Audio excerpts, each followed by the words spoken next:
Dedo podre. Quem nunca ouviu essa expressão ou até mesmo sentiu na pele o que ela significa?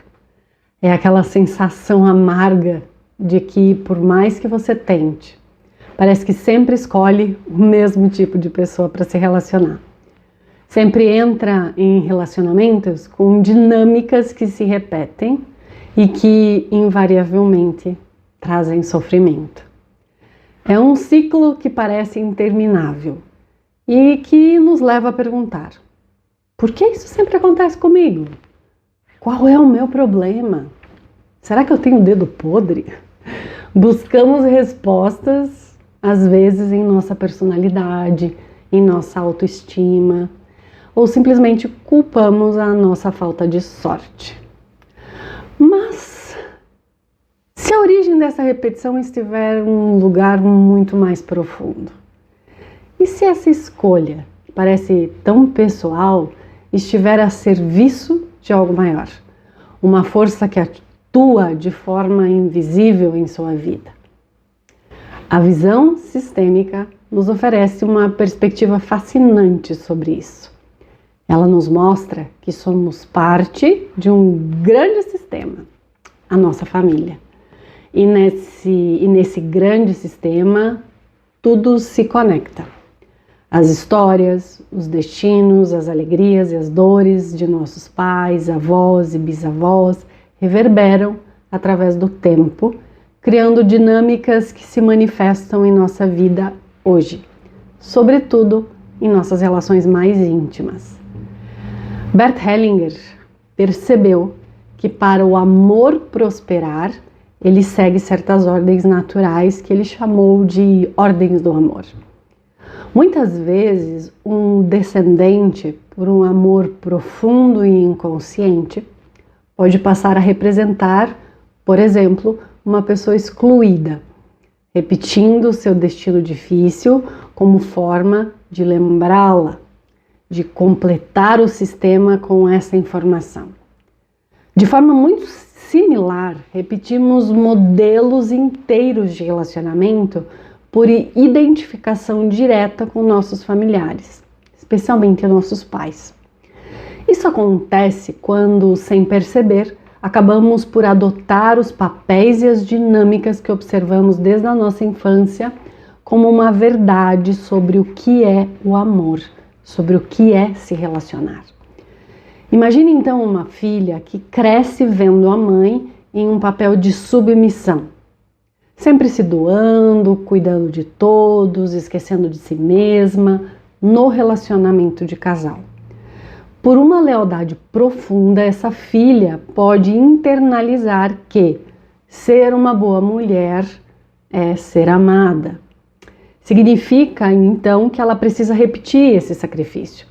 Em sua vida adulta, ela se sente atraída por parceiros que exigem muito e oferecem pouco, recriando aquele modelo materno. Ela se identifica com o papel de sua mãe e ser feliz de uma forma diferente poderia inclusive gerar uma culpa inconsciente, como se estivesse traindo a mulher que lhe deu a vida. Agora pense um filho que viu o pai em uma postura sempre autoritária e controladora, mas que manteve um casamento por 50 anos. O filho pode registrar que aquele modelo, embora disfuncional, é a fórmula para um relacionamento duradouro. Por identificação com a força do pai, ele passa a buscar parceiras que aceitem um lugar, talvez inferior, sentindo dificuldade em se relacionar com uma mulher de igual para igual, pois isso foge ao único roteiro de sucesso que ele conhece. Vamos além. Uma neta pode ter uma avó que foi abandonada pelo marido e que com muita luta criou os filhos sozinha. E sempre foi vista na família como uma guerreira. Então, por identificação com a força e também com a dor dessa avó, a neta pode inconscientemente se envolver em relações com homens, digamos assim, pouco comprometidos, que acabam por deixá-la. É como se em sua alma algo dissesse: eu também sou forte como você, vovó. Eu também consigo ficar sozinha. Ela repete o destino de abandono de alguma forma por lealdade a essa ancestral. Em todos esses casos, a repetição acontece por um amor cego. A pessoa acredita que está fazendo suas próprias escolhas, mas, na verdade, está sendo fiel a um modelo aprendido, a uma imagem de amor que foi impressa em seu sistema familiar como sendo a única forma possível de se pertencer e de se amar. É aqui que a conexão com o dedo podre se revela. Por um amor infantil e cego, a gente acaba se conectando a uma dinâmica padrão ou a um destino anterior. A boa notícia é que há um caminho para a gente transformar isso, e ele começa com a consciência. O movimento de mudança proposto pela visão sistêmica vem de um assentir. Assentir significa olhar para a história de sua família, para todos os destinos, os fáceis, os difíceis, e concordar com tudo como foi, sem julgamento. É olhar para essas mulheres e para esses homens do seu sistema familiar e dizer internamente: eu vejo vocês, eu honro os seus destinos, eu deixo com vocês o que é de vocês e com a bênção eu tomo a minha vida e me permito fazer um pouco diferente, e me permito ser feliz. E a pergunta que podemos nos fazer é, por exemplo, quão difícil é para uma filha dizer sim para um pai autoritário que, no entender dela, submetia a mãe a um lugar de menos-valia? Quão difícil isso é? É imensamente difícil. Talvez seja um dos movimentos internos mais desafiadores que existem. Isso acontece porque, do ponto de vista da filha, dizer sim ao pai soa como uma traição à mãe. Imagina que desde criança ela provavelmente criou uma aliança com a dor da mãe. Ela se posicionou ao lado dela, sentindo a angústia, a tristeza, e por lealdade tomou o pai como o agressor. Julgar o pai se torna uma forma de amar e proteger a mãe. O problema é que, ao se manter nessa posição de juíza da relação dos pais, ela paga um preço muito alto, ainda que de forma inconsciente. Ela se mantém, de certa forma, pequena, presa em uma questão que é de um sistema anterior ao dela.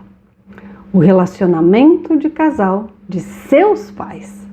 Ao se manter na lealdade à mãe sofredora e em oposição ao pai autoritário, ela pode se sentir atraída, olha só, exatamente por homens autoritários como o pai, em uma tentativa inconsciente, digamos assim, talvez de consertar a história. Ela tenta com o seu novo parceiro obter um resultado diferente do que a mãe obteve, buscando finalmente vencer o pai. Invariavelmente, ela revive a mesma dor. Então, o sim sistêmico para esse pai autoritário está muito longe de significar eu concordo com o que você fez. É um movimento interno, adulto, que diz sim. Sim, sim, você é o meu pai e ela é a minha mãe. Eu vejo a dinâmica de vocês. Eu vejo o preço que vocês dois pagaram.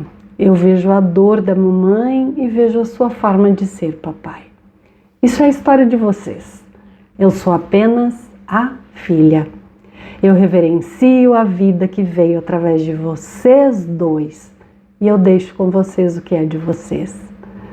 Ao fazer esse movimento interno, a gente se desvincula da necessidade de repetir muitos padrões e nos reposicionar como adultos, livres para fazer nossas próprias escolhas, com a força de todo o nosso sistema fluindo através de nós, mas sem o peso das lealdades que antes, de alguma forma, nos aprisionava.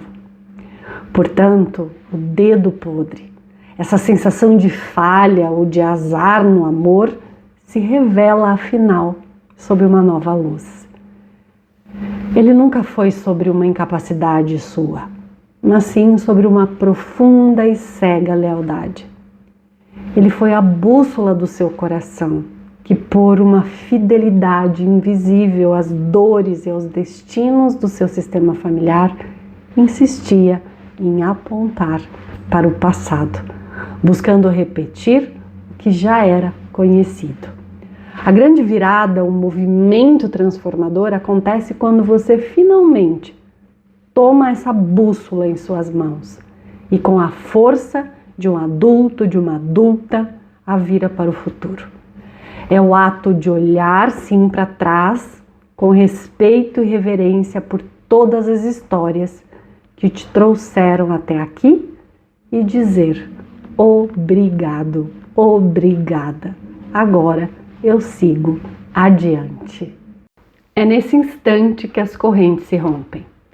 Você deixa de ser um coadjuvante nos dramas antigos de sua família para se tornar finalmente e por inteiro o autor, a autora, o protagonista, a protagonista da sua própria história de amor.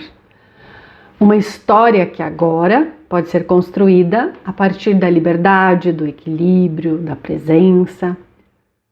Você conhece alguém que se sente com o dedo podre nos relacionamentos? Envie esse vídeo para ela, para ele, e eu também peço o seu apoio para o nosso canal continuar crescendo. Curta, comente, siga o canal e não esquece de ativar as notificações. Isso me ajuda muito aqui no YouTube. E claro, nos vemos no próximo vídeo com mais histórias e aprendizados. Tchau!